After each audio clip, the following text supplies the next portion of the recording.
Give me a little intro there, Gomer. There's no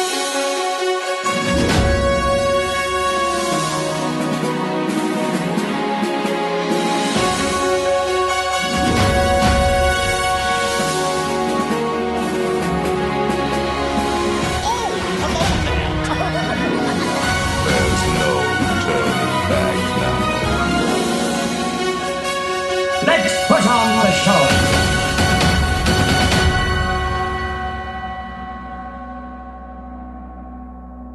You're listening to episode number 47 of the Station 71 podcast. My name is Mario, and this week I'm joined by my co-hosts, Beth. And Brian. and we're going to be talking to you about the festivals in Epcot. But first, as always, with every Station 71 episode, we're going to start with the news. This week, we got a couple different things to talk about. First up, Disney is removing all plastic straws and stirrers by the mid-2019 from the parks. We kind of... So, this is one that I don't know, I feel like it should have happened already, but it's cool that Disney's doing this. Really excited that they're going straw-free from here on out. A lot of people are very upset, and I know we kind of started to talk about this before the show, but I don't understand, like, what difference does a straw really make? Yeah, I'm really excited about this because I kind of feel like Disney's following in Starbucks' footsteps since they recently announced that they're getting rid of plastic straws and stirrers. I do think this is a long time coming, and I think it's good that because such a big company is doing this, that it'll probably encourage the movement to go even further, which is great. The only argument that I've heard that's semi-legit is for people with disabilities who have, like, limited mobility in their arms, like, using a straw is a necessity for them because that's, they can't pick up the glass. But in that case, I mean, I feel like you can still have reusable straws and, not have to use plastic, or at least not single-use plastic. Yeah, and that brings up an interesting point, like, maybe Disney will start selling reusable straws for that necessity, or for people that really feel like having a straw is that important. Yeah. I mean, if it really is that important to people, then it doesn't take a whole lot to throw a straw in your backpack. Yeah, especially, if you have, like, one of the metal ones that comes in, like, a Yeti or an Arctic cup or something like that. I feel like if you really need one, that's a good option that's also environmentally friendly. Yeah, I totally agree with that. I'm kind of confused about this, though. Like, they're announcing it now in October of 2018 and saying that it's going to be implemented by mid-2019. I'm kind of wondering why it's going to take so long to get this thing rolling. I feel like it's probably got a lot to do with they're just trying to set themselves up for an ample amount of time to run out of the straws that they have. Mm-hmm. I mean... That's a good point. I bet they have a massive stockpile of stuff like that. Right, Yeah. because if you think about it, have you ever been in a Disney restaurant and they were just like, oh, sorry, no straws or no forks today? Like, Disney's super prepared with stuff like that, and I feel like it'll be before mid-2019. That's just kind of like here's the latest that'll happen. Yeah. Give everybody a chance to get over themselves. And side note, I totally just read this in the article, and I didn't read this before. The only Disney park that isn't going to be doing this is Tokyo Disney, because they're owned by Oriental Land Company. So, fun, interesting little tidbit there. Maybe they'll get on the bandwagon after a while. Maybe. I mean, it all depends on if their owner lets them or not. Right. So next up, we've got a new exhibit's going to be coming to Epcot in the American Adventure Pavilion. Creating Tradition is going to come and celebrate Native American culture. I think this is exciting. I love when Epcot does exhibits and stuff like this, and to celebrate Native American culture is really exciting. Yeah, I'm really looking forward to checking this out. I think the American Adventure Pavilion can use a little bit of something new thrown its way. Yeah, definitely. Like, an interesting part of American history instead of just colonial. Mm-hmm. Like, yeah. You mean to tell me that that Golden Wings song is not a part of Americans' history that's exciting to you? Golden Wings? That song from the American Adventure attraction. Oh my gosh. I feel like every time because I think I've told you guys this, like I always call the Disney hotlines to like book things because I just like talking to a person. And I feel like that's always the song that's playing whenever I get put on hold. It's either that or like the Indiana Jones theme song or Journey into Imagination. Oh man, it is like pink elephants on parade almost every time I get stuck on that line. That's funny. Yeah, it's been a while since I did the attraction, so I guess I didn't remember the song. Trust me, Beth, it's been a while since I've done the attraction too. See, the tricky thing is you have to stay awake through it to listen to the song, which is Right. difficult. So the next piece of news that we have is Disney is developing a moving floor technology to enhance virtual reality. Now my question to you guys, I mean, we can talk a little bit about what this is first, but where do you think this is going to be utilized? Do you think this is going to be like a void thing, or do you think this is going to be a new attraction?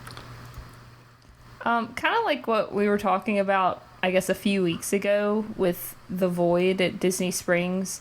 I have a hard time believing that this is going to come to the parks as an attraction because of the capacity issues that I think it would pose. So I think it's more likely to come to Disney Springs or something like that instead. Yeah, I agree. Yeah, I think this is going to be an upgrade to something like that.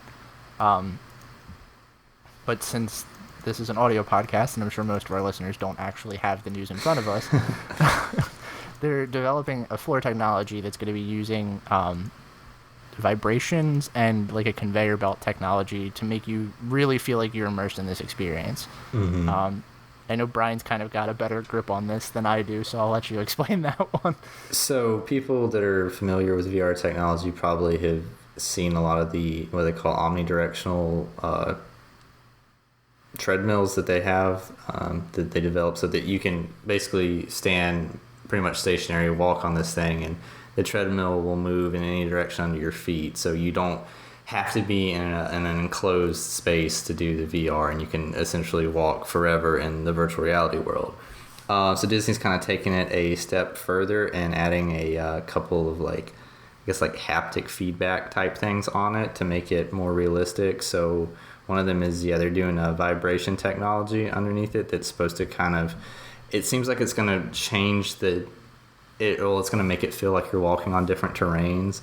And then they're also doing it where there's going to be basically a magnetic conveyor belt running perpendicular to the direction you're walking, and you'll have magnets embedded in the shoes that you wear on this. And again, that's going to kind of change how the texture of the ground that you're walking on feels.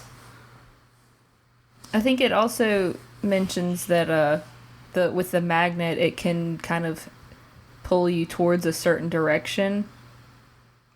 Isn't that what it is? Yeah. If I'm not mistaken. So. Yeah, it looks like it's... Yeah, they said that some of this is also going to... It's kind of like influence where the user is going to walk within the virtual reality world. So, yeah, kind of to steer you towards certain things. Yeah. But it's pretty cool. I'm definitely curious to see how it works. I think just it's weird to say like the plain omnidirectional treadmills because they're pretty cool pieces of technology and like very advanced stuff in themselves. Already seems so cool to me, but for Disney to be working on something like this to provide this much more feedback and like make it even more immersive, I'm definitely interested to see. I hope this pans out into something like we were saying, an attraction either in the parks or in Disney Springs, but we shall see. Sure. I like that the diagram, the shoes look like toms. We were talking about that before the show. The ones in the bottom look like Toms. The ones on the top look like a pair of Chucks. They need like one more with a like pair of Vans slip-ons to just like complete the trifecta of classic shoes on here. Yeah. Yeah, I agree. I feel like, one, I keep saying this, I need to try the Void. I need to do some of this new technology that they're doing. But this would be so cool, and I can't wait to see what they do with it. Super excited about that. Yeah, me too. So next up on our news list, as of July 27th, Be Our Guest has rolled out some big menu changes. First thing that they've kind of done for their dinner menu is they've made it what's called a prefix style serving. You get to choose one appetizer, an entree, and you get their dessert trio along with your choice of beverage. The total cost of the meal is now $55 no matter what you get on the menu. And the biggest change is that it has finally become a signature restaurant, and it now costs 2 table service credits for dinner.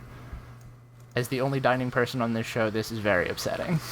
So I have to ask, because like you were saying, I haven't done the dining plan, and the only like 2 table service credits that like I know of offhand are like Victoria and Albert's and Cinderella's Royal Table, and I guess Canada Pavilion, Le Cellier.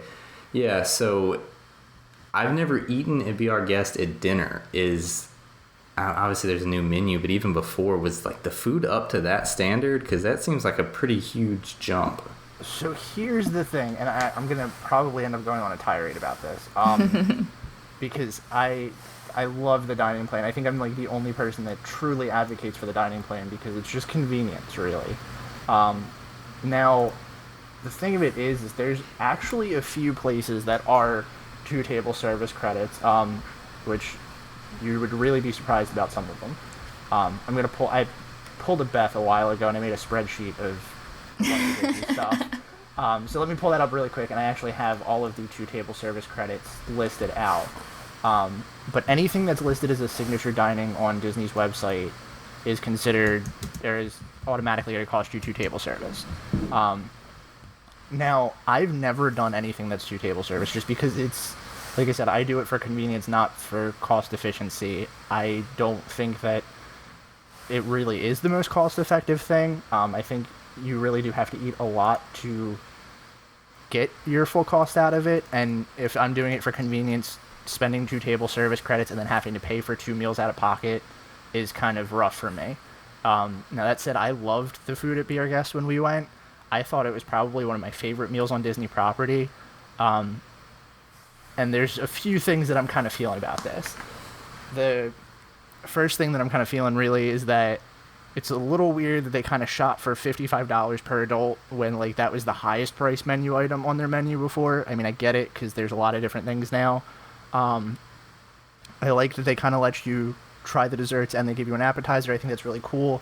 But I think that this is probably the weakest use of a signature dining 2 table service credits type thing, just in my opinion. So I know you're not really wondering, but 2 table service credits, Tiffin's, Flying Fish, California Grill, Citricoast, Narcoossee's. If you do the Spirit of Aloha dinner show, that's 2 table service credits. Artist Point is 2. Yachtsman Steakhouse. Apparently Morimoto Asia is 2 table service credits at dinner. Really? That's Yeah. surprising. I mean, I've eaten at Morimoto's and I like it, but 2 table service seems kind of high for that. So the other thing, I mean, there's a bunch of other ones on here. Just to finish that out, STK, the Boathouse, Le Cellier, Monsieur Paul, Cinderella's Royal Table, but we knew that one. Hoop-Dee-Doo Review, Mickey's Backyard Barbecue, and that is all I have on my list. But there's a good chunk of them that are 2 table service credits. But my biggest thing, and this is kind of why I as much as I loved Be Our Guest, I never thought it would go the route of 2 table service credits. At this point, this was the one sit down in Magic Kingdom that was really, really good. And now the choices of single table service credit dining in Magic Kingdom is really, really slim. I think it's down to, just off the top of my head, Crystal Palace and Tony's. As far as single service, Yeah. you got Skipper's Canteen too. Oh, yeah, true. I forget about that.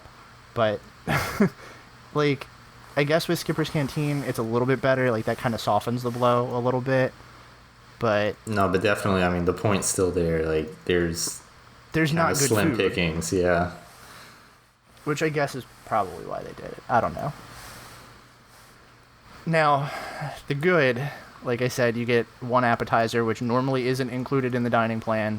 And the appetizers are pretty good. You have escargot, mixed greens, French onion soup, lobster bisque, and charred octopus. And then seasonal meats and cheese selection.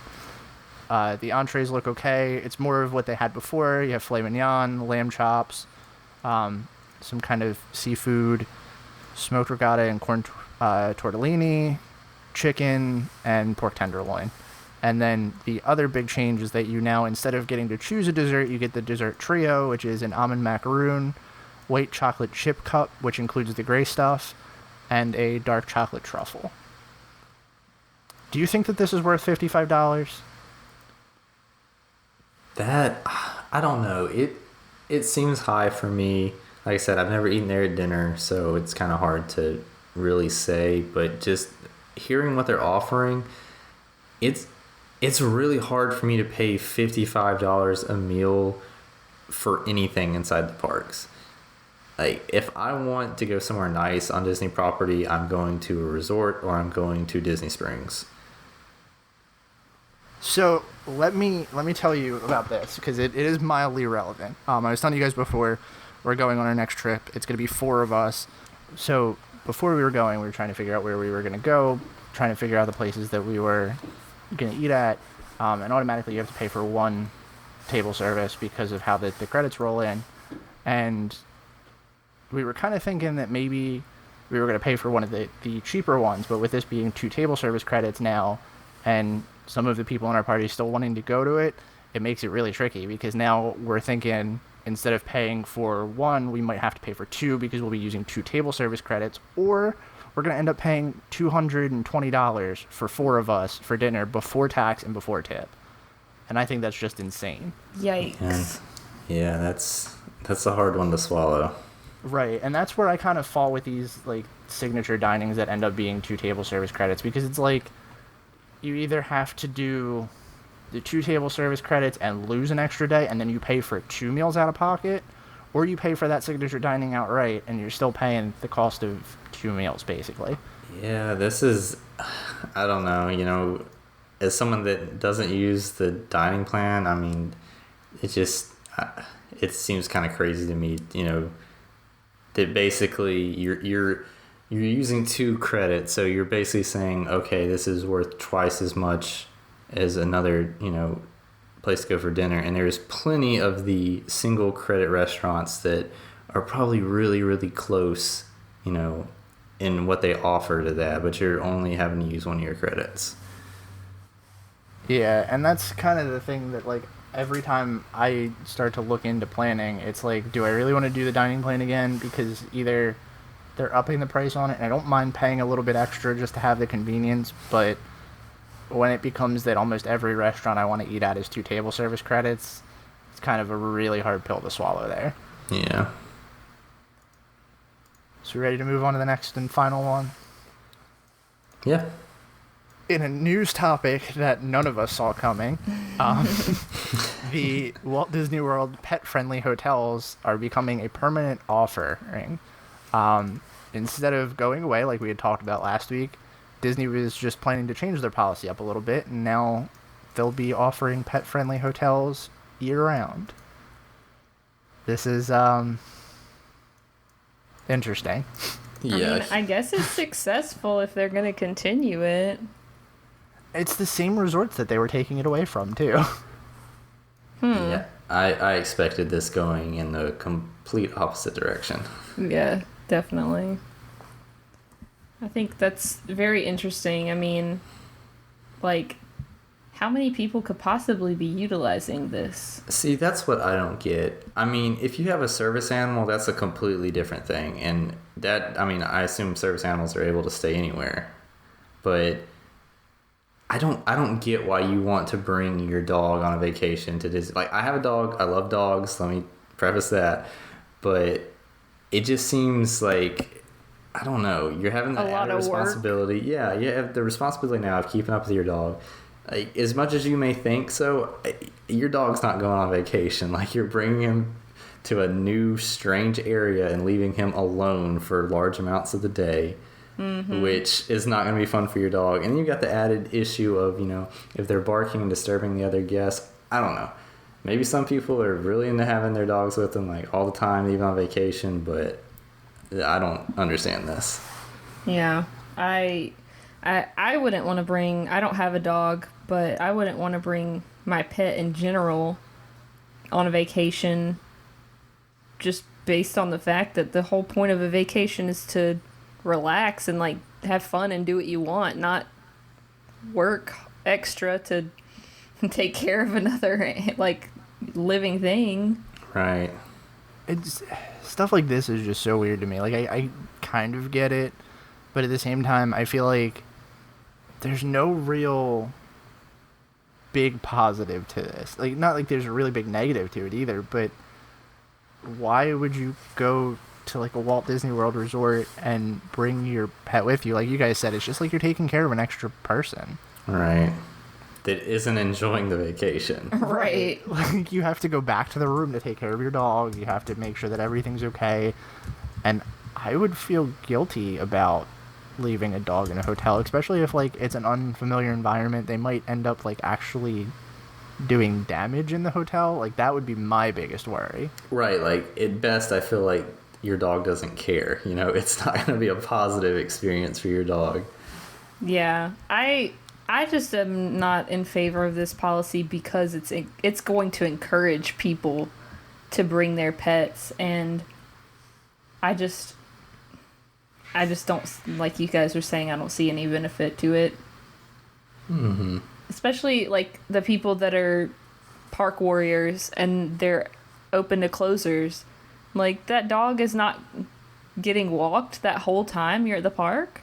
Oh, yeah. I mean, I have to think that most people wouldn't do that, but please, if you are that kind of person, just don't bring your dog to Disney if you're not going to be there to take care of it. Yeah, definitely.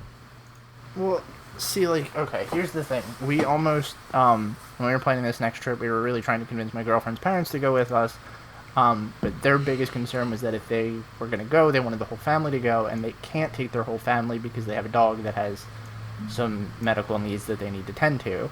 Now, in that instance, something like this might be a little useful, but then again, like, in their instance, they'd have to go back to the park 4 times a day. Like, even with a dog with normal needs, I would feel like I'd have to go back to the room like 4 times a day just to take care of it. Plus, being as far away as you are, the dog would also have to fly down to Florida. Well, and the worst part of that is the issue that they have is the dog is blind. So that would not be good for her at all. Oh, man. Yeah. Yeah. But I just don't get it. Like, I don't know. We stayed at a pet-friendly hotel, and I think I told this story the last time we talked about it. And the entire time that the person next to us was out of the room, their dog was crying. So it's like, it makes it kind of unenjoyable for the people around you, too. Yeah, that's my everyday life where I live. It's not really that bad, but I do feel bad when I hear the neighbor's dog whining. I'm like, sorry, buddy, I can't come in. So, I guess we're ready to dive into this week's topic, which brings us to what we're going to be talking about. We're going to be talking about some of the festivals that happen at Epcot. And if you don't know, I guess now it's more of like a all year round type thing. But Epcot does special events and festivals every year, which include Food and Wine, International Festival of the Holidays, Festival of the Arts, and Flower and Garden Festival. So I guess we could start things off with the Food and Wine Festival. Talk a little bit about it, talk about some of the pros and cons, some of the special things that you can do at the festivals. So, this is the one that happens, like, all year round. It's slowly becoming just part of Epcot. Yeah, literally the only time they don't have a festival is the summer, the peak. I feel like that's the worst time to have one, though, so, like, it makes sense to not have one. Exactly. Yeah. I couldn't imagine like eating as much as I do at Food and Wine and then having to walk around World Showcase in the hottest part of the year. I mean, not that like the end of August is that much better in Central Florida, but it is a little bit better. Yeah. Yeah. See, it's funny because I'm looking at this now and I'm thinking, like, I can't remember a time that I've been to Epcot and it hasn't been Food and Wine. Yeah. So, I mean, for those that don't know, I feel like this is the most explanatory of all of them. They set up little kiosks throughout the World Showcase, and you get to go around and try different foods and wines, well, foods and alcoholic drinks from different countries. There's also the Eat to Beat concert series, and I don't really think there's like anything like the little extras that the other ones have, is there? They have like cooking seminars, and one year I went, they had like a whiskey tasting and stuff like that. Really? I don't remember that. Yeah, it was all in the Wonders of Life Pavilion, which is apparently not the festival center anymore, so I'm really interested to see what they do. Yeah, I don't know. I feel like that's always going to be a festival center, even if they say it's not. Yeah, probably. So I guess little stuff to touch on with this. Are there any like special menu items or anything that you guys want to talk about with Food and Wine? This is definitely the one that I've gone to the most. I really appreciate that all the festivals have at least a few vegetarian or vegan options, but specifically Food and Wine, the Greece kiosk has loaded Greek nachos that are vegan, and they are absolutely incredible. Like, I would eat them any day for a meal. Like, it's not like a consolation prize as a vegetarian or a vegan. It's like actually delicious. So I would highly recommend those. Huh. It's funny because, like I said, I feel like this is the one I've been to the most, but I really can't think of anything that I've gotten specifically from Food and Wine. I think Morocco has some of the best food at their booth, like, consistently from year to year. And it's very, I don't know, I guess I don't get a lot of chances to eat Moroccan food, if ever, aside from here. So it's cool to be able to try something very different. I guess that's a good thing about Food and Wine in general, is like, if you like to be adventurous with food, you get to kind of step out of your comfort zone and try stuff in smaller, cheaper quantities than committing to going out to a restaurant. That's true. Definitely. And I don't know if I think I mentioned this on another episode. I don't know if they're doing the tabs this year, but that was just absolutely awesome. For anybody who didn't hear that, or if you guys maybe forgot, they had basically what was a card on a lanyard that they gave you, and you paid a certain amount of money, and it had tabs that you would tear off and give to someone at the kiosk to trade for a food or alcoholic item. And you could get it in like an 8-pack or a 16-pack, and it was like such a good deal because the way that it like split up is if you split it completely evenly, it was like $7 or something per tab, but a lot of the drinks are more than that. So and the food offerings too, yeah. So yeah, it was a really nice deal. It's cool. So if you are, the kind of person that like to try some of the more expensive stuff there, like I know, Le Cellier has a booth set up every year to try some of theirs, and they are normally kind of expensive. I think that's definitely a good way to save some money if you know you're going to get some of the more expensive food items.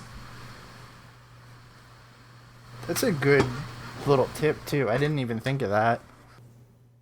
Trying to think of, like, other than the seminars, they don't really have any interactive things in Food and Wine. You know, the one thing that I do remember, and I don't know if they still do this because it was in a really weird spot, I remember that there was like a chocolate and wine pairing seminar type thing that lasted like all day the one year. That was All pretty day? cool. Yeah, it wasn't even like a seminar, it was like a booth, but it was like like a person that like it was like a booth, but it was like a person that was like giving classes. So it was like timed, but it was like you would go in at different spots. Gotcha. I thought you meant like No. same people all day. I was like, why would you waste a day like that? That's a real big commitment. Yeah. Imagine all the wine and chocolate you could eat and drink in one day. Oh my gosh, I would get sick. Oh yeah. But yeah, that's the only not important, but like special thing that I remember. I'm flipping through the menu now, and at the Taste Track booth, they have what they're referring to as a pancake milkshake. That sounds disgusting. I would totally try it. I'm intrigued. I don't know. I'm afraid it's just gonna be like pancake batter in a cup. It doesn't say what is in it. Nope. Just or at least the website I'm looking at just lists the different things, and it just says pancake milkshake. Interesting. But I guess for people that go every year and kind of know what the standard offerings are, there are 2 new booths set up this year. There is the Festival Center Wine Shop, which looks like it's offering charcuterie plate, some cheese stuff that I can't pronounce, and a Bloody Mary seafood cocktail, along with a huge number of different wines. And let's see, and then the second new booth is called Shimmering Sips Mimosa Bar. It looks like they offer a couple of like croissant and other bakery dishes. And then as far as beverages, they've got frozen apple pie, which is a non-alcoholic offering, and some other like juice-based alcoholic drinks.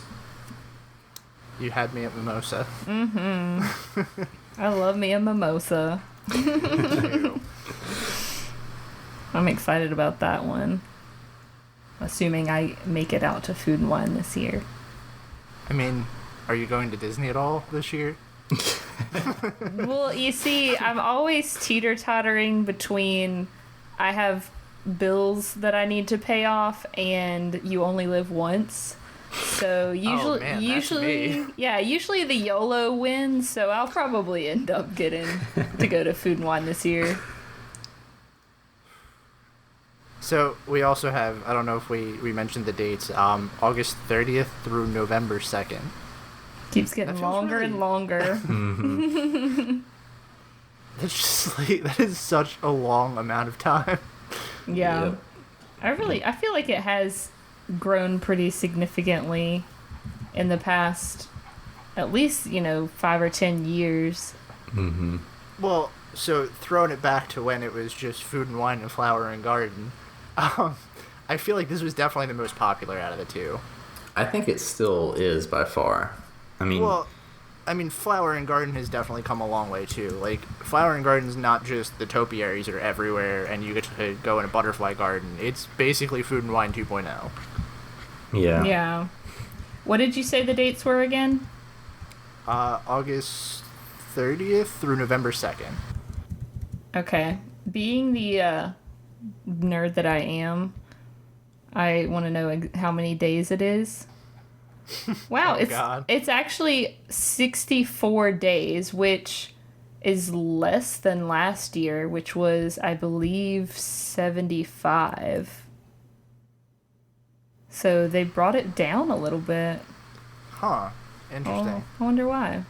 If I have to make a prediction, I think they're probably going to be expanding the length of some of the other festivals. Ah, that's a good point. The thing that's always been kind of funny to me, like, I know I just kind of mentioned this briefly, and it kind of ties into what Brian was saying. A lot of the festivals have very similar aspects to Food and Wine. I think it's important that we talk about this first, because you can pretty much tie all of this back to the other festivals, too. But to me, it's weird that this is the one that lasts the longest, probably because it would be the cheapest to run. Especially when all of the other ones have like the little unique offerings while still having that Food and Wine experience. I think it's also the most popular one, so there's more demand for it. So do we want to move on to the next festival? Yep. Yeah. Okay. Next up on our list of festivals, we have the International Festival of the Holidays. This is one I've never done. Me either. Me third, so... Moving on. No, I'm just Funny enough, like, I've been to the parks for Christmas. This one runs only through November to the end of December, which is, like, probably a month and a half. Yeah, it's a month and a half. And that's, like, it feels like that's such a short window for this. But really, the only thing that's super special is the Candlelight Processional. I think that's the biggest one. And doesn't Illuminations have, like, a holiday tag to it? Yeah, I think so. So I guess we can talk about the Candlelight Processional, because that's really the biggest thing here. Every year, from mid-November to the end of December, a special guest narrator will tell the story of Christmas, and they'll be accompanied by a 50-piece orchestra and massed choir. Something that is on my Disney bucket list that I have never done. Mm-hmm. Really, like, I'm waiting for a celebrity guest that, like, I can't miss. Yeah. And the one that I would probably go for that's there the most is Neil Patrick Harris, but... I feel like he's, like, synonymous with the Candlelight Processional at this point. He does it every year. Yeah. I would love to see him, though, also. So, who is a guest that you would go see it for? I mean, I feel like none of my people that I would, like, make a special trip to go see would actually ever do it. Like, Zach Braff is my absolute favorite actor. Oh, that would be great. I would love to see him, especially, like, tell the story of Christmas, but I don't think that he would ever do that. I don't know. Never say never, but he doesn't really seem like he would. I mean, this year, so far, the big ones that I see, I mean, if I was there and was able to go for this, Neil Patrick Harris, Whoopi Goldberg, Gary Sinise, Jodie Benson. Oh, Jodie Benson's going to be there? Yeah, it's 2 days. Oh, wow. 26th to 27th. Oh my gosh. That would be cool. Pat Sajak. Oh, man. Gosh. They're reaching deep now, aren't they? Right? I have if you could bring someone back from the dead, I would totally go for 2 specific people, and they are Bob Ross and Mr. Rogers. Oh, man. If I feel Bob like Ross both was of there, I would them- drop That would be... everything. Yeah. Yeah, I feel like both of them would have been really good for it, too. Especially Definitely. Bob Ross with his little voice. You could probably... I mean, he would be cool to have for the Festival of the Arts. That would Oh, yeah, definitely. If he was doing Oh a my live gosh. painting demonstration there, I would oh. pay Show. ridiculous amounts of money for that. Wow. R.I.P. Bob Ross. You were a national treasure. Yeah. I don't know. I don't know who I would go for it, though. I'm sure I'll think of somebody and just yell it in the middle of the episode. all I can think of is like people that would be hilariously out of place to do it. Like if H. John Benjamin or someone was up there Oh my doing it. God. That would be great. I would pay to see that. I actually funny enough, I went to New York Comic Con one year and saw him on the Archer panel, so that was pretty cool. Oh, that would be cool. Yeah. I mostly went for Jessica Walter, though. I can't think of anyone that I would personally go for, just because, like, you guys kind of said, there's no one specifically that would make it worth it to me. There's 4 people that are TBD on this list, and I am interested to see who they are, but I still feel like it's not going to be enough for me to be like, yep, surprise trip, going down tomorrow.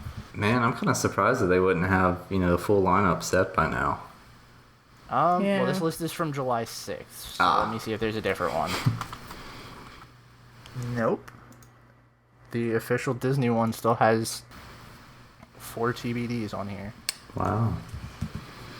I feel like they'll probably announce them like as they get closer, because the one is November 24th to the 2nd, December 10th to the 12th, December 21st to the 23rd, and then the 28th to the 30th. So some of them have short stints, and I feel like those are going to be the important ones, and then there's one that's like a fairly long one. I don't know. I would go for Clark Gregg. He's related to Disney because of Marvel. That's Phil Coulson, for anybody. That would be an interesting one. I think he could be good at it. I feel like if they did any of the Marvel people, that would be interesting. And they could potentially. Well, they got Kurt Russell. Chris Pratt. Yes. Oh my gosh. Oh my god, he would be so into it too. He's so religious. So yeah, there's a good one. Yeah, I would totally go for Chris Pratt. I'm like looking through the old, like previous years of the narrators. And Gary Sinise was also in 2015. Oh. So maybe it's not like a sorry we took you out thing. It's like a you've already done this before. Yeah, sorry, we took the exact script that you read and just had someone basically dub over it. Right. It's so ridiculous. LeVar Burton did it in 2014. I don't know if I would make a special trip for him, but if I were to plan a trip and have like flexibility, that would have been cool. Yeah.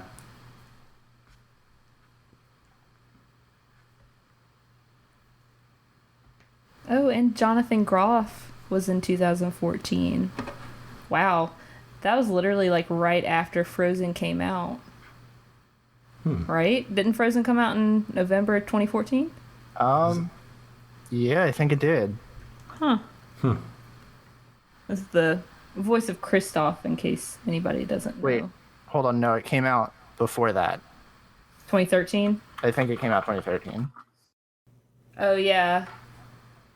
I was about to say, okay, well, still, it's relevant, at least. For how much Disney's marketing it, it feels like it just came out yesterday. I know, right? Huh. Yeah, those are interesting ones. Were they, like, does it say if they were announced right away, or? It just has the year, so it doesn't say when they announced it. Just because that whole TBD thing is kind of throwing me for a loop. Yeah. But we didn't talk about the dining packages either, which they're not horrible, actually, now that I'm looking at it. But you get to choose from a variety of unique eateries around Epcot. Each candlelight processional dinner package includes one appetizer, one entree, one dessert, and your choice of non-alcoholic beverage at select service restaurants, or one full buffet if I cannot talk today. One full-service buffet if applicable. And apparently they all include guaranteed seat. Well, yeah, they all include guaranteed seating for the candlelight processional. I'm not going to list them because there's a lot of them, but let's just say that the average cost for lunch is $55 to $73 being the highest. And dinner's about $55 to $80.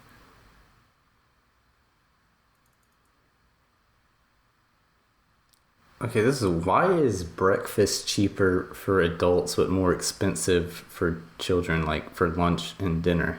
Wait, really? I totally missed that. Which one? Breakfast starts at 38 for adults and 22 for children. For lunch and dinner, for lunch adults are 50, for dinner they're 55, and they're $16.99 for children for lunch or dinner. So that's weird. You're paying $5 more for breakfast for children than you are at lunch and dinner, but it's cheaper by 12 for adults. I don't know. Somebody ran the numbers. They don't make sense to me.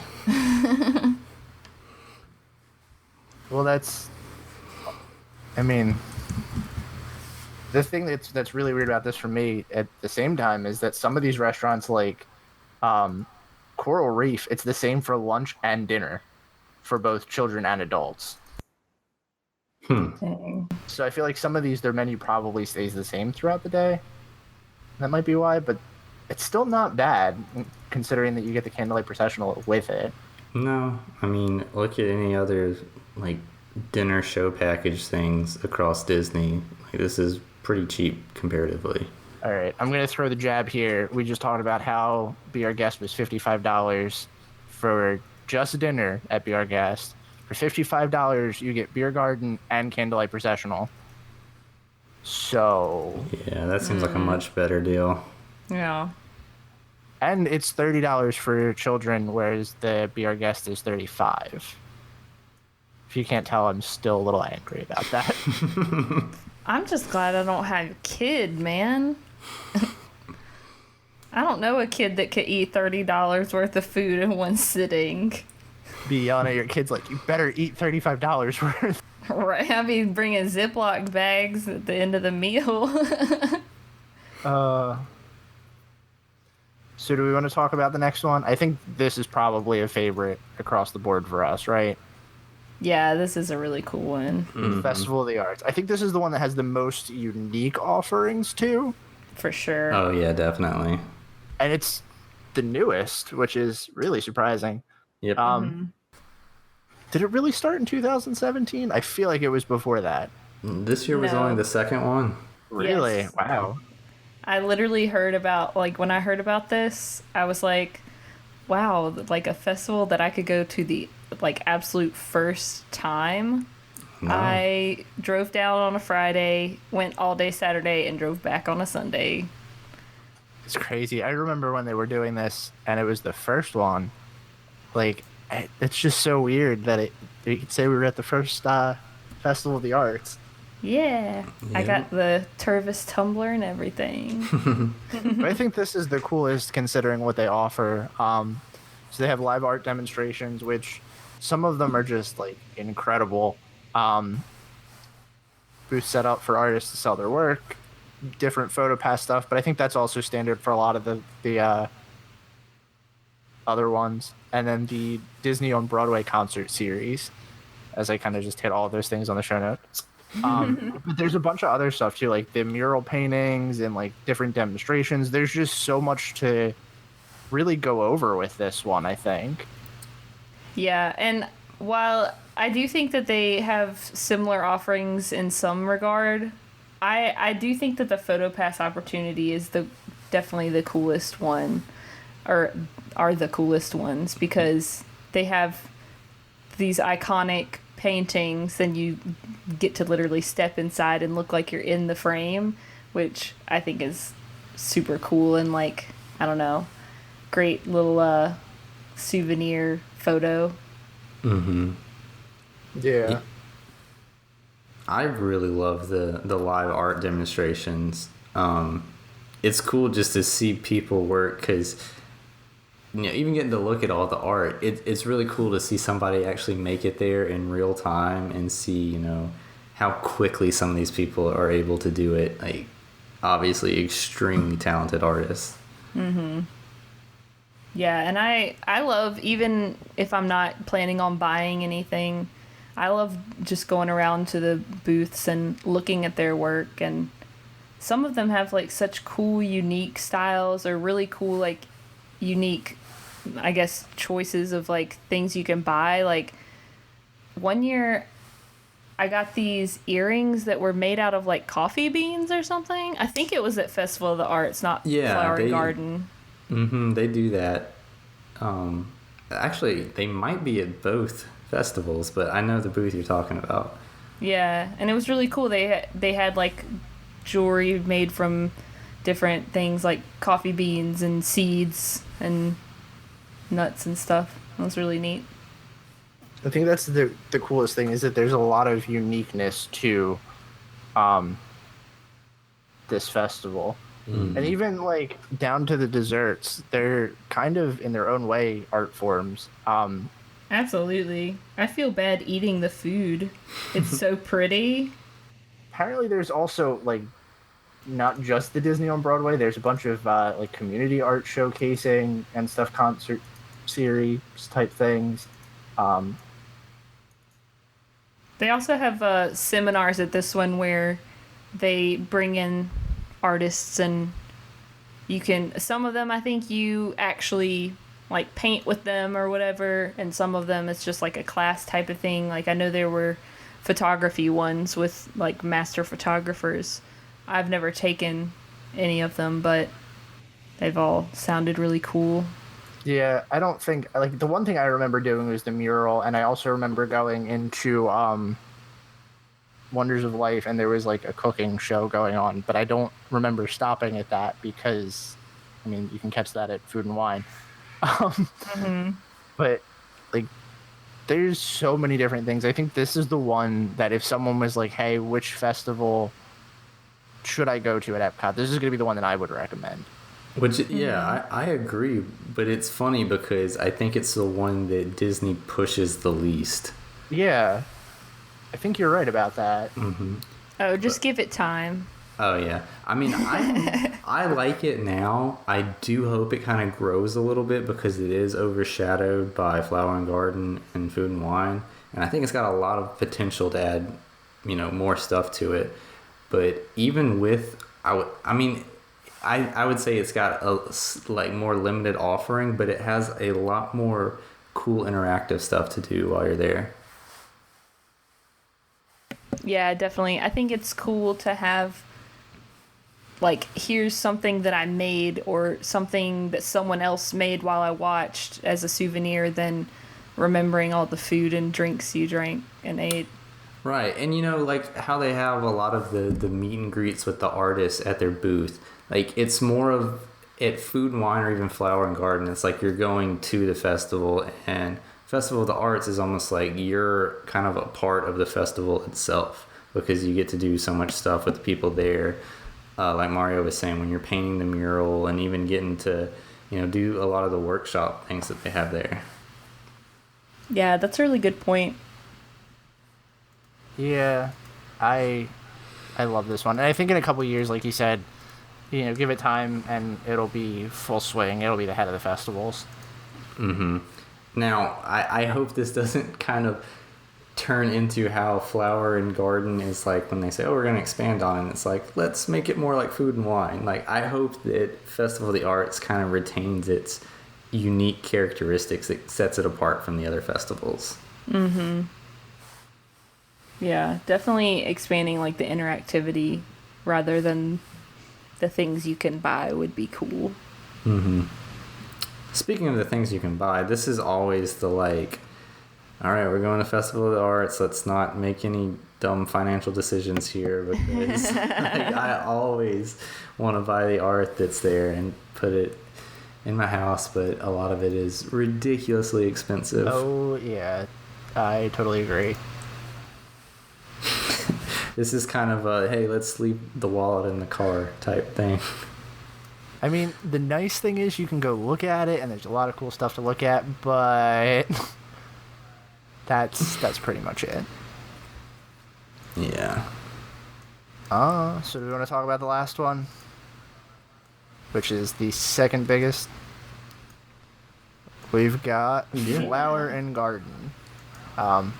Which is usually the spring festival that kind of, I guess, balances Food and Wine, really. Food and Wine really Junior. is. Yeah. But the biggest thing about this one has always been the topiaries, the giant hedges that are shaped like Disney characters. But in recent years, it's kind of morphed into Food and Wine 2.0, like you said, where they have the food festival booths, and you can pretty much do most of the things you would do at Food and Wine. Mm-hmm. Yeah.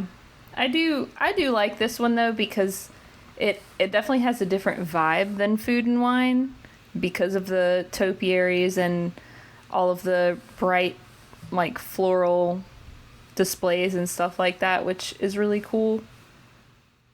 I like I was kind of saying or like Brian was saying too, for Festival of the Arts, I wish that they would expand on that instead of adding more kiosks.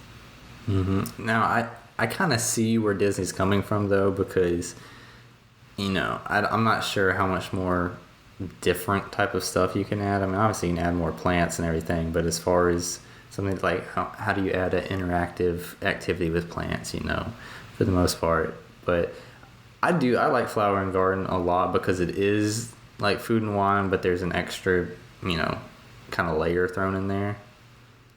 Yeah, I think for the interactivity, they had something one year that was kind of about how to make your backyard like environmentally friendly, or like how to attract certain like butterflies and stuff, which I thought was a really cool kind of display. I think it'd be cool if they brought more of that type of thing in there to where you can take home knowledge, even if you're not taking home like something physical, just taking home something that you can do when you get home that reminds you of the festival even.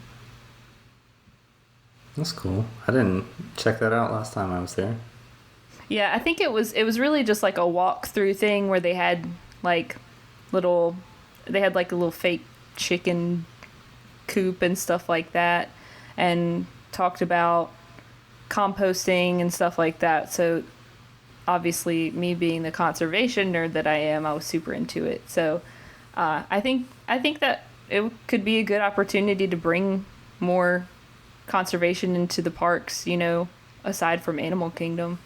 Well, that's good, and that fits in a lot, you know, with kind of the whole theme behind Epcot is, you know, the edutainment type aspect of it. So that's cool. Yeah, I don't know. I feel like I want this to be more different than it is.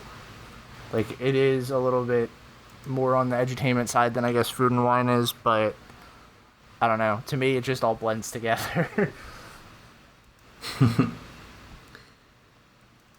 Yeah, I agree. It could have a couple of things added to set itself apart. Yeah. I do like the butterfly pavilion they have set up here. I think that's really cool.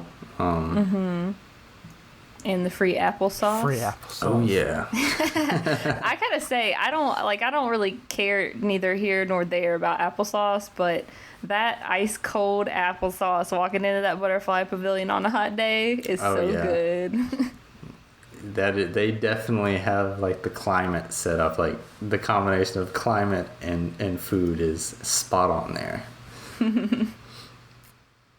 But yeah, so I know we have here listed the Garden Rocks concert series that they do, and we kind of breezed over it with some of the other ones, but have y'all been to any of the concert series at any of the festivals? The most I've done is walked by while Boys to Men was playing. Okay, at least it's better than what I've done. Is it? Dang, what did you do, Mark? Well, I mean, I've walked by when oh my gosh. Oh, Hanson, because they're there every year. Okay, Oh my wow. gosh. Staple band of Food and Wine. I walked by and went, "Who is that?" really loud. Oh, man. Oh my gosh. That's great, man. You know, They the have only song that anybody knows by them is that Mbop song. That's great. They have like one gig and one song a year to do. That's a sweet deal for a musician. Did you guys know? I think we might have already talked about this, so I guess I don't necessarily need to bring it up, but I just love that Hanson, their like little beer brewery thing that they have. Oh yeah. The beer's called Hops. That's so good. Man. That's It's great. like, I bet, like, I think when we talked about it, it may have been you, but somebody mentioned, like, I bet they, like, thought of that, and that's why they made the brewery. Yeah, and it's great. They'll probably make one flavor of beer for like 20 years, since that's kind of how they like to do stuff. And it's such, like, a novel thing that people are going to buy it, at least until we get old and nobody knows who Hanson is anymore.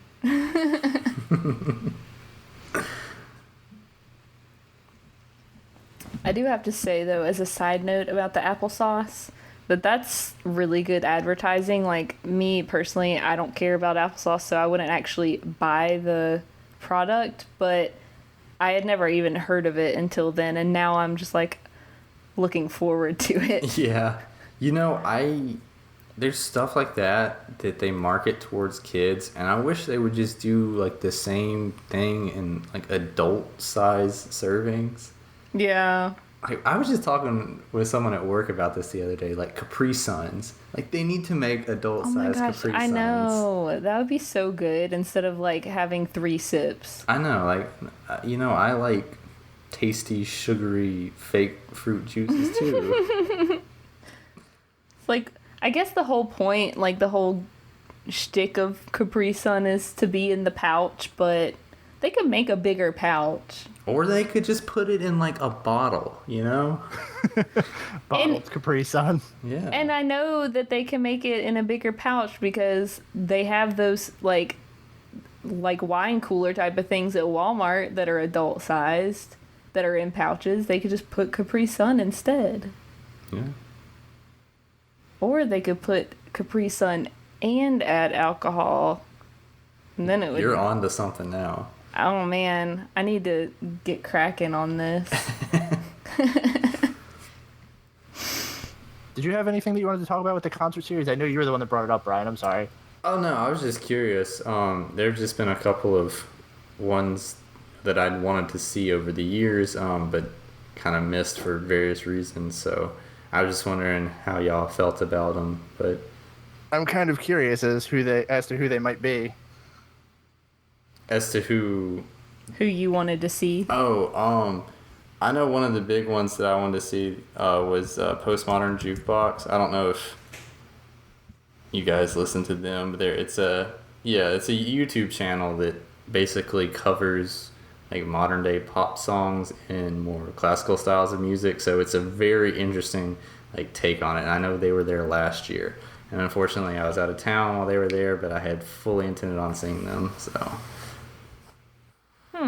They would have been cool, I think. Mm-hmm.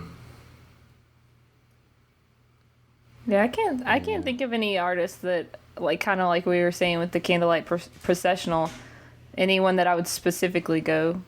Oh, they're back this year. I'm looking through the list now, and they are returning, Nice. so maybe I'll get to They see bring them up a this year. list of who has been to Eat to the Beat. Yeah, Who's on it for this year? Baha Men. Yeah, That's the most important one. As far as big name people, Baha Men, 98 Degrees. Everclear. Hey, Boyz II Men is back. Yeah, it's Hanson. Yeah, I mean, that's not a surprise.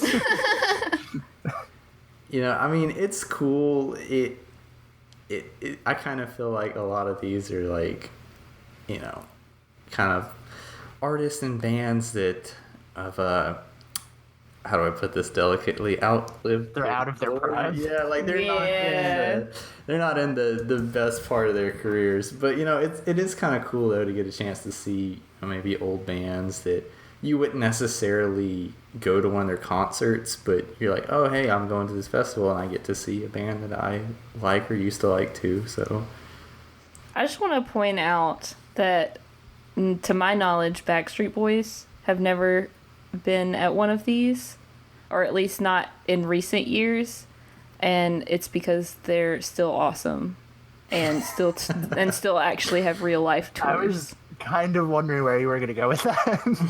Because I'm seeing these, like, bands that I listened to when I was, like, 11 and 12 years old. Like, 98 Degrees and Hanson, obviously. And I'm just like, Backstreet Boys, they really were the superior boy band. Just a little side note. Let's see. Kenny G's gonna be there, so that's Oh, wow. another big one. Oh my god, Smash Mouth!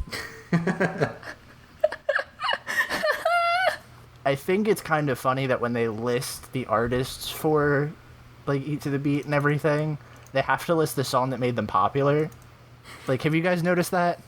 Yes. Which I don't agree with all of them, personally. I just think it's funny because a lot of these are, like, they had one really big song. Like, maybe I was never a big 98 Degrees fan, so... But I don't think that Give Me Just One Night was their biggest hit.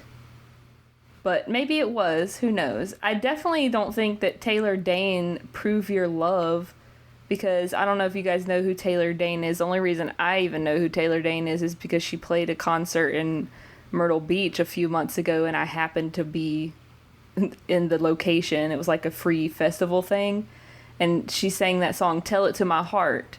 And I think most people, like, a lot of people have heard of that song, but has anyone ever heard Prove Your Love? Like, what?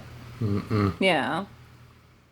So, I don't know how they decide. That is very odd. Also, Plain White Tees is on here, and that's a name I haven't heard in a long time.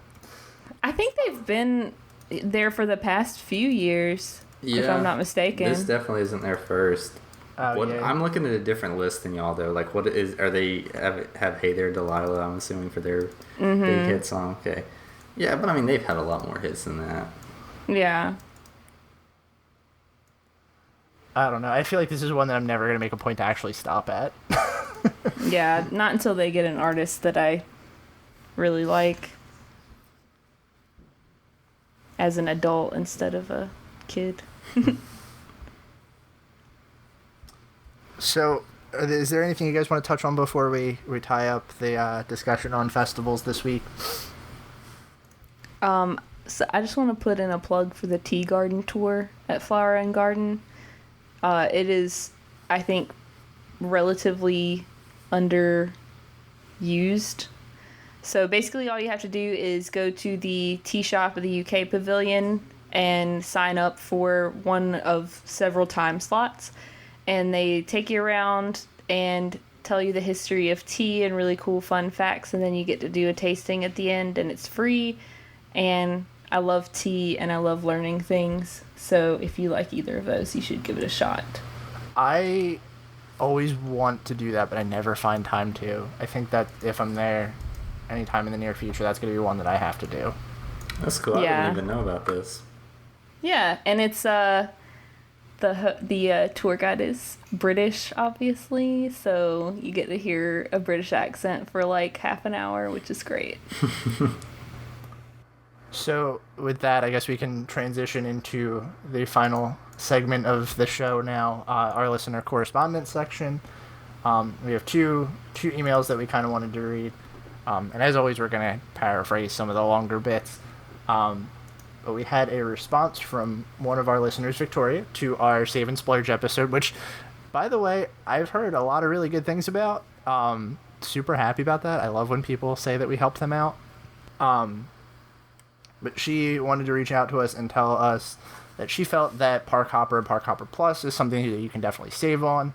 When they were on their last trip, they decided that they didn't originally want to do a Park Hopper option, but later felt the need to add it on, and wanted to visit the water park as well. And when they contacted Disney to add an extra day with a Park Hopper Plus option, it was only about $140. So for that price, they added a 6-park day and the option to go to the water parks or ESPN Wide World of Sports 6 times.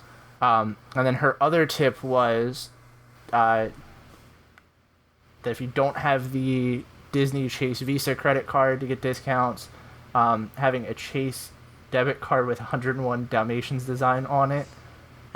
She could have gotten 10% off on purchases over $50. I'm not sure if the discount works everywhere, but it worked at the hotel gift shop. I feel like that's probably because they weren't checking it. So I've actually heard of people getting to, like, I know that people got into the Chase Lounge at Food and Wine just by having a Chase card. It didn't have to be the Disney Visa, like the Disney Chase Visa. So that may be true. You know, it never hurts to ask. Right. Real quick, So- kind of to this point, I wanted to tell you guys something that I know Brian at least will be very excited about. In our planning and having to shuffle things around because of Be Our Guest, we thought about maybe taking a day off from the parks and having our first day be Springs. And in there, we decided we might do putt-putt. Hey. So I just wanted to give you a shout out for that because I honestly probably wouldn't have done that if you didn't recommend it. I Nice. think it's a lot of fun. I really do, and it's a pretty cheap option. It's like $14 a person. That's crazy Yeah. cheap. Save us And- like the $100 on the one-day ticket and do putt-putt. Right, and it's a lot of fun. The trip that me and my wife took when we were both in college, I know we were looking for like a cheap thing to do on our one off day that we had, and we chose to do putt-putt. And it's a lot of fun and it's relaxing. You get kind of out of the hustle and bustle of the park. And yeah, it's just, I have a lot of fun with it. I'm awful, but I have a lot of fun with it. We're thinking about doing it because our trip is going to be 7 days, and I've done 7-day park trips, and it's nice. You can kind of do whatever you want, but it is kind of expensive when you're paying for 4 people. So we're thinking maybe just to save time, we'll do one day at the Springs, and then do like putt-putt to end the night out just on something special. Cool. So I just want to make a note that I didn't realize the value of the Park Hopper Plus option. I haven't had to buy tickets in several years, so I guess Lucky I never you. really looked into it. I mean, I have had to pay for an annual pass, so technically I have bought tickets, but I never really looked into the ticket options, I guess. But just in case anybody doesn't know, Park Hopper Plus allows you to obviously park hop to any of the 4 parks, but you also get like each day of the Park Hopper Plus ticket that you have. Like, let's say you have a 4-day Park Hopper Plus ticket, you also get 4 visits to either like Victoria said in her email, the Wild World of Sports or the water parks, but you can also do the putt-putt like you guys were talking about. You can do that. I think it's as long as it's before 4 p.m. or a round of golf at the Oak Trail Golf Course. You still have to make reservations, but all of those count as your quote plus option, and you don't have to do them on the park days. Like, you have 14 days to use, like any other ticket. You have 14 days to use those. So hypothetically, if you get a 4-day Park Hopper Plus ticket, you would have 8 days worth of stuff to do. This seems kind of interesting to me though, because if you're getting a Park Hopper option, then you're essentially going to go to at least 2 different parks that day, and then you're also adding like a third thing on top of it. Like, that's a pretty busy day. But you don't have to go the same day. Well, right, but I mean, if you have a 4-day trip plan, so you get 4 days yeah. in Park Hopper Plus, like, obviously, yeah, if you're, where you can come back and use them for other stuff, that's cool. But I didn't realize that you got a plus for like each day to use. I don't know. I'm curious to see people that get that, how well they utilize it. Yeah, I think it's mostly geared towards people who have long trips planned. Like Victoria, for example, said in her email that she had a 9-day trip. So then, yeah, I think that that's a good value for that type of trip, but I couldn't see myself finding the time for it. See, and I think that's why I almost never pick up on the Park Hopper Plus option.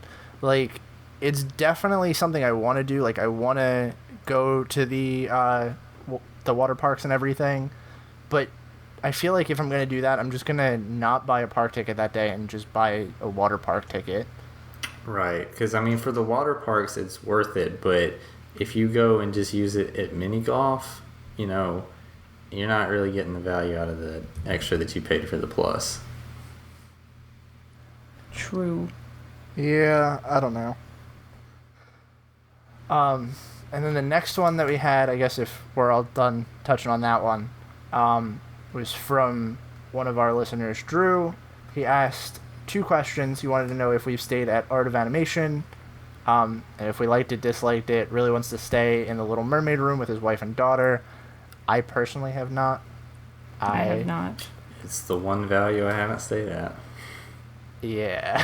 The most expensive value. Mm-hmm. So, the only experience I have with this, now I've never been there, I've never, like, walked around there, but I remember the one year that we went, there was a thing that was going around, it was, like, right after it opened, that they had bed bugs.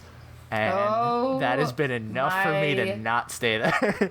See, I don't want to scare you, Mario, but I've heard that about several Disney resorts, and I just want to tell you guys that as someone who had to live through the nightmare of bed bugs at my apartment in college, I would not wish that on my most hated enemy.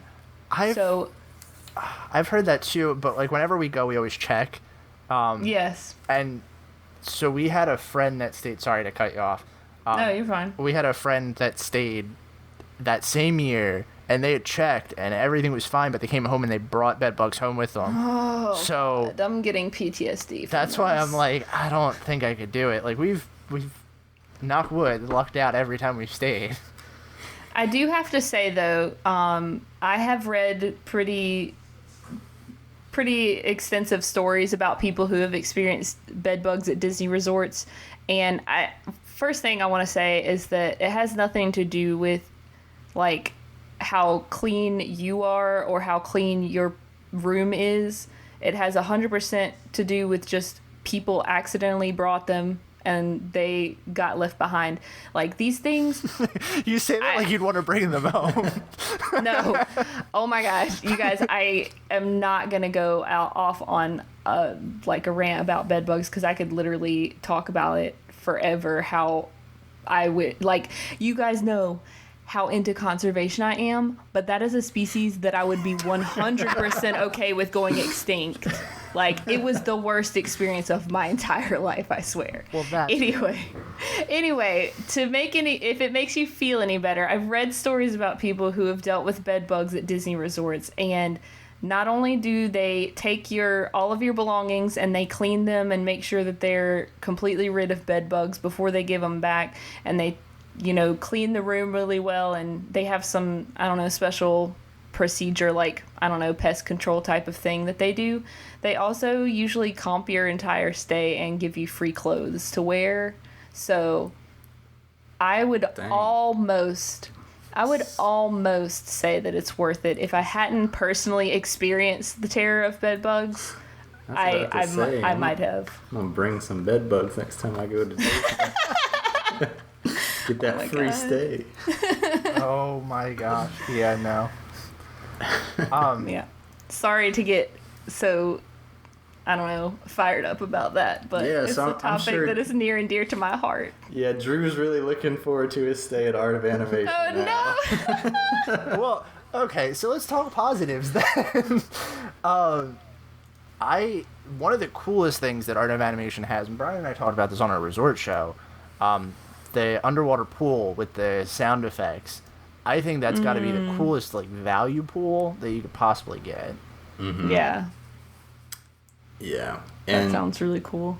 I think this is definitely the resort to stay at if you really love Disney theming, because they do it almost to an excess, I would say, in most of the rooms, especially the Little Mermaid ones. Yeah. But I think that from what I've seen, I think it looks cool. I don't think I could convince myself to dish out the cash that you could pay for pretty much a moderate, but like Brian said, if you're really into Disney theming, that's definitely a good pick. Yeah, I think it's great for kids. And don't be discouraged by the bed bug thing, because you can literally get bed bugs from any hotel you stay at. You could literally get them from going to a movie theater, not to scare you guys. I just thoroughly encourage you to check your surroundings before you unpack. So, the other question that he had in here, he wants to know what each of our favorite Disney songs is. I don't know if you guys want to take this first. Oh, man. Just one? Ooh, I know. It's hard to pick. Well, so, I don't talk much about this on here, but I am, I guess, the music nerd of this podcast, really. Music has been, a thing that I've done my entire life. And for some reason, Disney music has always stuck with me, specifically in the fact that Alan Menken is one of my favorite composers ever. Just the musical work that he does for Disney and Broadway is incredible. And I've talked about how one of my favorite movies is Hercules, so no surprise here. I'm going to say that Go the Distance is probably one of my favorite songs. That's a good one. Yeah. I also have made, side note, I made a playlist the other day, and I was trying to limit myself to, 4 songs per movie, and that's really hard to do.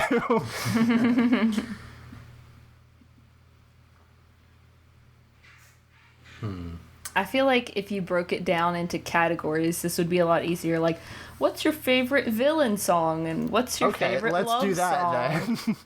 Because I can do that. I definitely can do that. All right, favorite Disney love song. Go. I See the Light Tangled. Oh my god, me too. Wait, which one? I See the Light. Okay. What was yours, Brian? A Whole New World. That's probably my second favorite. Yeah. Yeah, I think that's a good choice too, Brian. I would probably put that second. Mm-hmm. Because the other ones I was thinking of aren't really love songs. So, here's one. Favorite Disney emotional moving piece. We'll go that route because there's a couple of them. Favorite emotional climactic moment piece. Yeah. We'll go with that because there's a couple of those.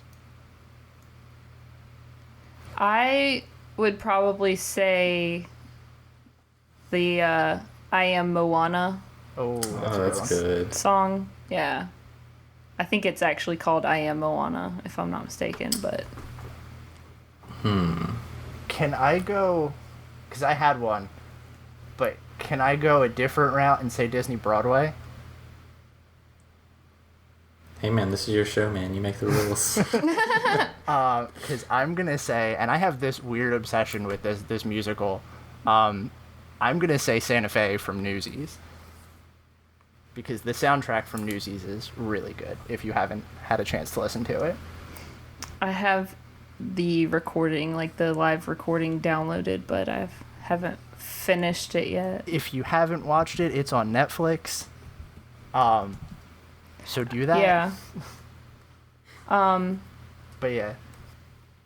It's called Santa Fe? Yeah. Huh. It's wait, hold on. Which one do you have? Do you have the original movie version or the Broadway version? The one with Jeremy Jordan, because Okay. I'm obsessed with him. Okay, that's the good one, because if you don't know, that's actually based off of a movie, and Christian Bale played the character that Jeremy Jordan plays, and he sings. Okay. Huh. And it's just, spoiler alert, it's not very good. The movie? Both. The play? No, the play is great. But Okay, I was like, what? I meant the movie and Christian Bale singing voice. Gotcha, okay. Noted. Well, I know Jeremy Jordan's singing voice isn't bad. Besides that, if I can't go that route, then Hercules. I can go the distance.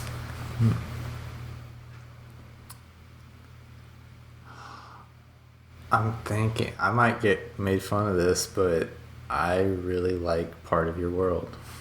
No, see, I agree with that. Yeah.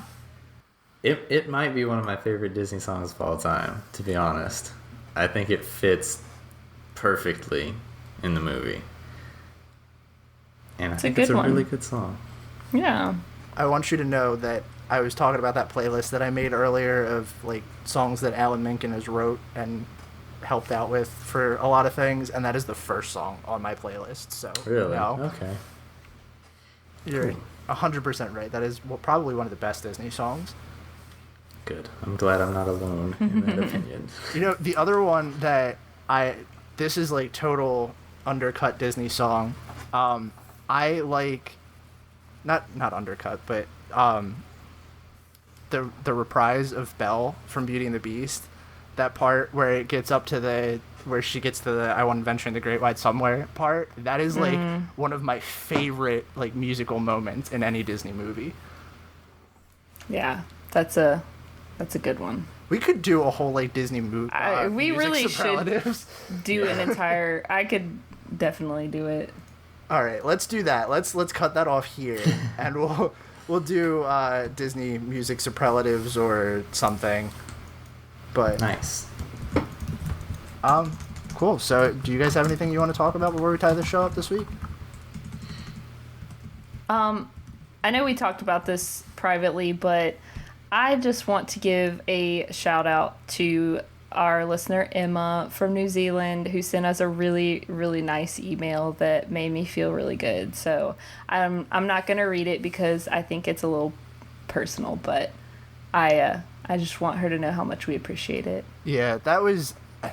I know we talked about that on last week's live show, but man, that like things like that are what really make me want to do something like this. Yeah. And I mean, obviously, we see when we have subscribers and stuff and we get the fan mail, but, it's kind of like a lot of the times it feels like we're talking to ourselves, and like to get that kind of feedback, and especially like the calls during the show, like, and to know that like, hey, there's actually, people actively out there listening to us right now and stuff. And yeah, that piece of mail was awesome to be able to hear from a fan like that. So, with that, I know we kind of talked about this privately too. Something I want to do going forward, I know I set up that Google Voice line for the live show so people can call in. Apparently we missed 3 calls on it. Oops, no, wait, what, tonight? No, on the 26th, like the day after the live show. Whoops, no, the day of, wait.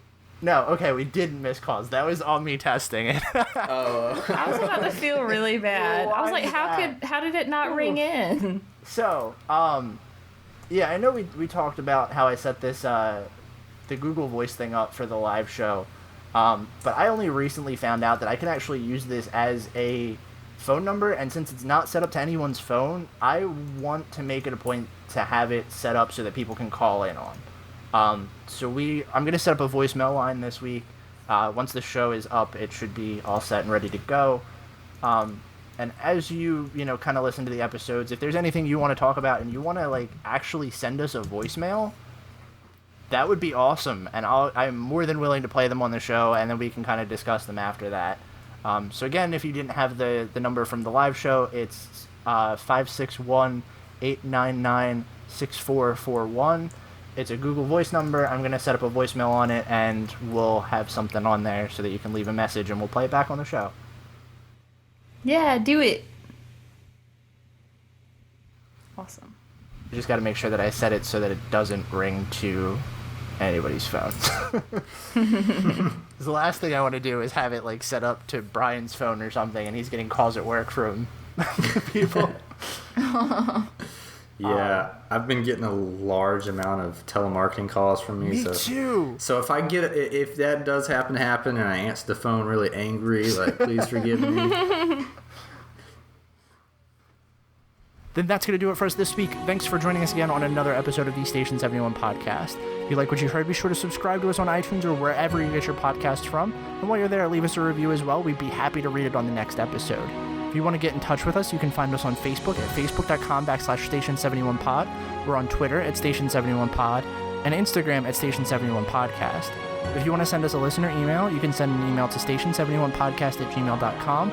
Or you can now call us on our brand new Google Voice line at 561-899-6441. And if you leave us a voicemail, we'll play it back on the next episode. We hope you enjoyed your ride, and we'll see you real soon. Please stand clear of the doors. Por favor, manténganse alejado de las puertas.